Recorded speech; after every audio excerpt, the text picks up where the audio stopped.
Oke,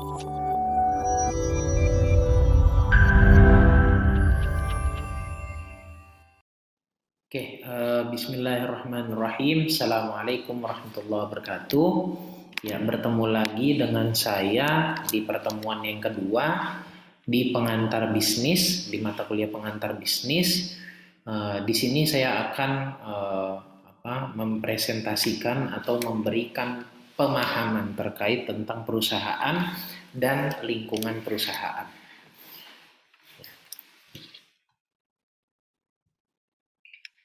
Kemudian kita langsung saja masuk ke pengertian dari perusahaan. Jadi apa itu perusahaan? Perusahaan dalam definisi yang pertama adalah tempat terjadinya kegiatan produksi baik barang dan jasa, serta tempat berkumpulnya suatu faktor produksi. Nah, itu yang disebut di dalam definisi dari perusahaan.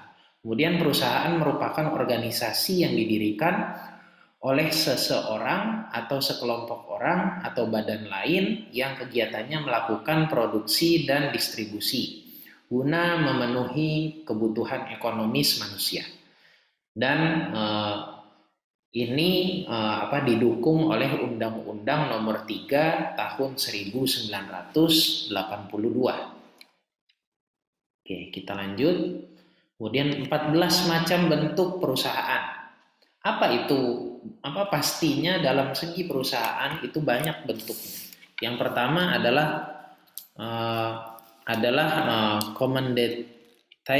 commandeter, Vennoot, Cap, ya. Kemudian limited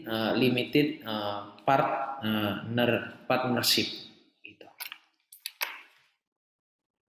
Oke, kemudian ada yang poin kedua yaitu koperasi, kemudian ada poin ketiga firma, ya. Kemudian poin keempat ada matchcap, ya.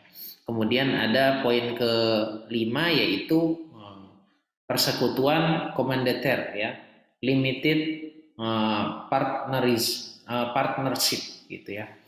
Kemudian ada yang keenam itu ada penamaan modal asing. Kemudian ada yang ketujuh penamaan modal dalam negeri. Yang kedelapan persekutuan pedata, ya. Kemudian ada perusahaan umum, perusahaan jawatan, perseroan terbatas, perseroan terbuka, PT TBK, gitu ya. Kemudian ada usaha dagang, kemudian ada yayasan. Oke, kita masuk ke unsur-unsur perusahaan. Apa saja sih unsur-unsur perusahaan? Yang pertama ada badan usaha, gitu ya. Kemudian ada kegiatan di bidang ekonomi yang sifatnya juga terus-menerus, gitu ya. Kemudian bersifat tetap, diketahui publik. Perusahaan biasanya ya pastinya punya dukungan dari masyarakat, dari publik, gitu ya. Kemudian ada poin berikutnya mendapatkan laba yang pastinya dapat keuntungan, kemudian ada pembukuannya. Oke, kita masuk ke jenis-jenis perusahaan. Perusahaan berdasarkan lapangan usaha ada beberapa jenisnya, di antaranya ada 5 jenis. Yang pertama ada perusahaan ekstraktif, gitu ya. Kemudian ada perusahaan agraris, ya. Kemudian ada perusahaan industri, ada perusahaan perdagangan, dan perusahaan jasa. Jenis-jenis perusahaan, kita masih masuk ke dalam jenis-jenis perusahaan berdasarkan kepemilikan. Perusahaan milik negara, kemudian ada perusahaan koperasi, ya. Kemudian ada perusahaan swasta. Oke, kemudian bentuk-bentuk perusahaan di Indonesia tuh punya macamnya seperti apa sih? Gitu ya. Yang pertama ada perusahaan berbadan hukum. Nah, ini yang pastinya bentuk perusahaan di Indonesia ya berbadan hukum. Perusahaan yang bukan berdasarkan badan hukum ada juga. Kemudian ada poin ketiga perusahaan multinasional. Jadi perusahaan yang punya afiliasi multinasional, gitu ya. Seperti ya perusahaan-perusahaan, mungkin kita lihat perusahaan minyak Shell gitu ya. Kemudian ada apalagi contohnya perusahaan-perusahaan yang multinasional. Multinasional ya Nike salah satunya juga begitu ya. Kemudian Adidas, apa dan lain sebagainya lah ya. Kemudian kita masuk ke tempat kedudukan dan letak perusahaan. Jadi di sini kita lihat tempat kedudukan dan letak perusahaan. Tempat kedudukan perusahaan adalah kantor pusat perusahaan tersebut. Nah ini tempatnya ya. Tapi sekarang banyak sih perusahaan-perusahaan yang tidak memiliki tempat pusat, kantor pusat gitu ya. Jadi kantornya online ada juga. Letak perusahaan adalah tempat perusahaan melakukan kegiatan fisik atau pabrik. Nah, ini yang disebut dengan perusahaan gitu ya. Kemudian kita masuk ke jenis letak perusahaan. Jenis letak perusahaan, letak perusahaan itu pastinya terikat kepada keadaan alam gitu ya.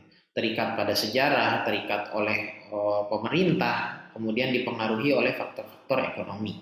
Nah, itu yang disebut, kita bisa lihat jenis-jenis letak perusahaan. Kemudian kita masuk ke perusahaan dan lembaga sosial. Next, tujuan pendirian perusahaan. Yang pertama tujuan ekonomis, tujuan ekonomi. Kemudian ada tujuan sosial. Untuk tujuan tanggung jawab sosial perusahaan itu ada poin-poin. Di antaranya tanggung jawab sosial perusahaan itu kepada pemilik modal dan investor, jaminan kepentingan aset dan lain sebagainya, kelembagaan penelitian, sumbangsih ide, modal, fasilitas untuk menyediakan obat, vaksin COVID-19 dan lain sebagainya. Kemudian ada kepada pekerja, reward untuk karyawan yang berprestasi di situ. Kemudian ada kepada konsumen atau pelembaga atau pelanggan ya, reward member. Kemudian ada kepada perantara, reward untuk reseller ya. Kemudian ada kepada masyarakat, hampers menjelang Ramadan dan lain sebagainya. Kemudian kepada pemerintah gitu ya. Misalnya baju Hamzat untuk RS COVID milik pemerintah dan lain sebagainya gitu ya. Kemudian penyediaan atau pemasokan bahan baku kepada penyedia atau pemasok bahan baku, pembayaran tepat waktu dan lain sebagainya. Kemudian kepada pesaing, lingkungan kompetitif yang sehat.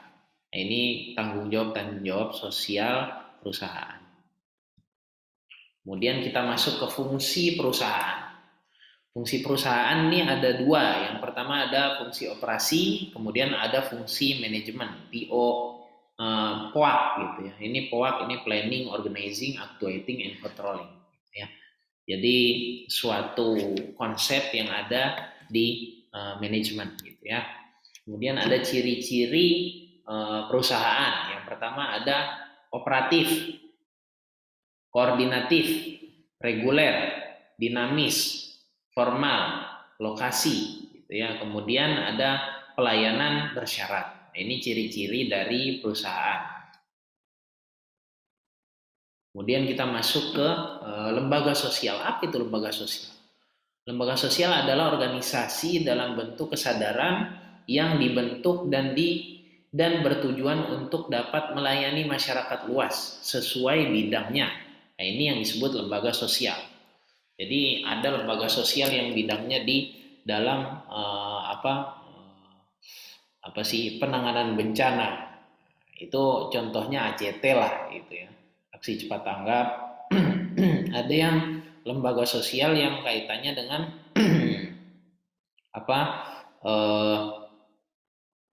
anak yatim misalnya gitu ya. Nah, itu termasuk dari lembaga sosial, organisasi lembaga sosial.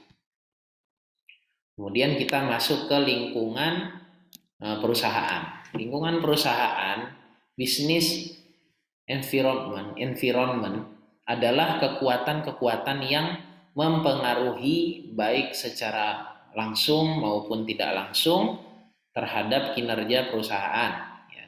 Dibedakan menjadi dua. Yang pertama ada internal, lingkungan internal. Yang kedua ada lingkungan eksternal. Lingkungan internal, lingkungan eksternal. Lingkungan eksternal ada yang bersifat makro dan mikro. Oke, mungkin terima kasih untuk pertemuan kedua kita yang telah mempelajari tentang perusahaan ya, mempelajari tentang perusahaan dan lingkungan perusahaan. Sampai bertemu di